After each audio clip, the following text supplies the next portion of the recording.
Imagine a voice that whispers, "Your problem is not that you're broken, it's that you're misunderstood." A thinker who ripped open modern psychology and found it empty of myth, poetry, and soul. He didn't want to fix people. He wanted to restore them. He called the psyche an image-making field and urged us to stop treating the soul like a problem to be solved. Stay with me, because in the next 15-18 minutes, you'll hear three things. Most therapists, self-help gurus, and even psychologists don't want you to know. The secret behind why your inner life resists positivity, the dangerous myth that keeps your sadness alive, and one radical practice that can turn your dreams into a map for living. If you watch to the end, I'll give you a short ritual, not religious, just imaginal, to start listening to your own soul tonight. Curious? Let's go. James Hillman, 1926 to 2011, was an American psychologist, a student of Jungian thought who became its most ferocious critic and boldest rewriter. Not a clinical villain, but a philosophical provocateur, he left the academy, founded the Dallas Institute of Humanities and Culture, wrote essays that read like short parables, and insisted psychology should return to poetry, myth, and the Renaissance art of soul-making. He spoke like a poet, argued like a philosopher, and practiced like a skeptic. To Hillman, therapy wasn't about restoring function or achieving happiness. It was about honoring images, dreams, and the multiplicity inside you. That multiplicity? That's the secret doorway we'll keep walking through. Hillman's core move: reclaim the word soul. He didn't mean a religious essence or a ghostly you trapped inside a body. He meant a field of images, metaphors, and figures, living presences that shape your life. Soul, for Hillman, is poetic. It's an atmosphere. It haunts language. Imagine your moods, daydreams, and even stubborn habits as characters in a play. Some are petty, some profound. Hillman wanted us to stop saying, "I have depression," the way we'd say, "I have a cold." Instead, we could say, "Depression visits me." That tiny linguistic shift opens a space. You're not reduced to a diagnosis. You host a visitor, a figure, an image. This is not spiritual fluff. It's strategic. Once you treat psychic life as imaginal, you can converse with it, learn from it, and be less terrorized by it. This is not spiritual fluff. It's strategic. Once you treat psychic life as imaginal, you can converse with it, learn from it, and be less terrorized by it. Modern psychology worships the ego. Health equals stronger, better managed ego. Hillman called that the ego ideology, the belief that the self is a managerial center that must fix, optimize, and perform. He argued this model flattens human experience. It reduces myth, grief, and longing to pathology. Think about cultural instructions. Be positive. Fix your mood. Don't be sad. Hillman said those commands are armor for a world terrified of depth. He wanted psychology to stop cornering the soul into compliance. Instead of asking, "How can we make you function?" Hillman asked, "What images are calling you? What gods or demons shape your life?" This is deeply unsettling and freeing. It means surrendering the myth of self-control and learning to steward inner multiplicity. Hillman believed myths are not quaint stories. They are living templates for psychic life. When you're melancholic, the world may be inviting an Orpheus story. When anger stalks you, perhaps Mars walks your psyche. These mythic patterns aren't metaphors only. They organize experience and give it meaning. His method: read yourself as a myth. Not to escape reality, but to re-enchant it. When Hillman read a patient's dream, he didn't hunt for childhood causes like a detective. He listened for mythic resonances, a recurring image that points to an archetypal figure. And through that image, the person sees their life anew.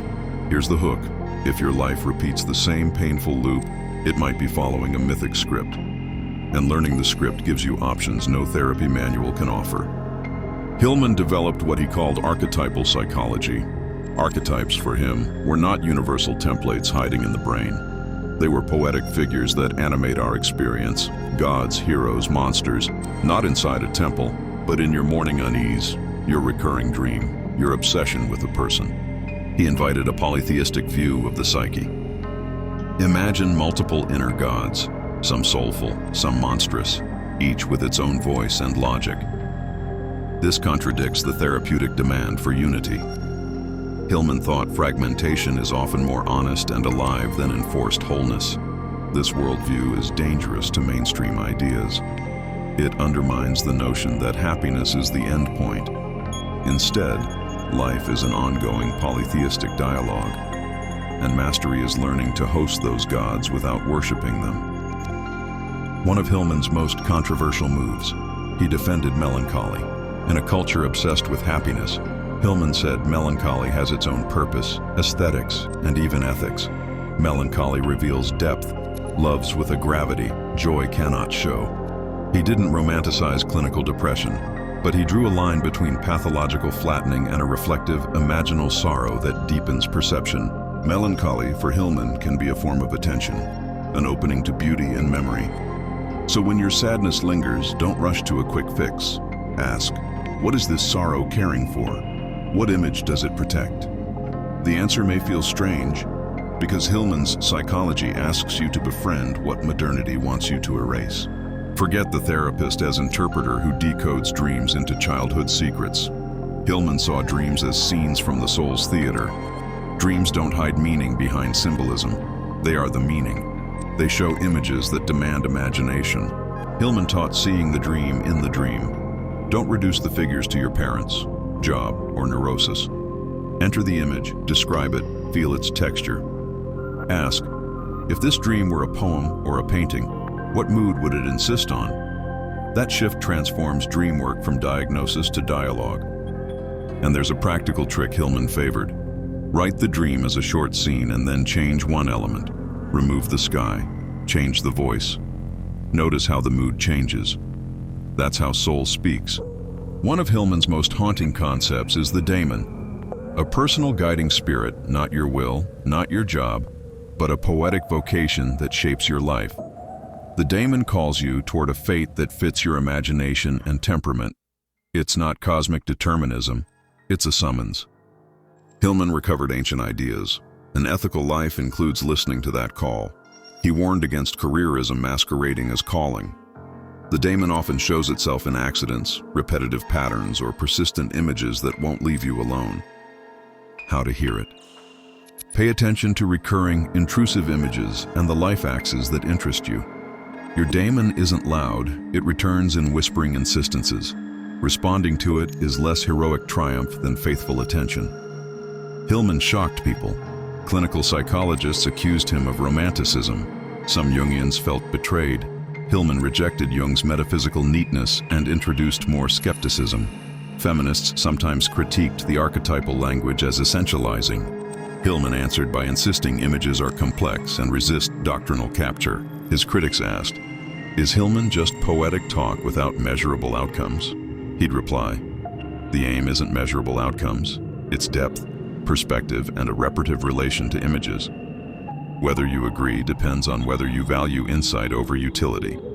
This friction matters because it shows Hillman wasn't playing to be loved. He wanted to tear open complacent comforts. Okay, practical. Hillman was philosophical, but he offered practices. Here are 3 accessible ones you can do tonight. 1. The image inventory.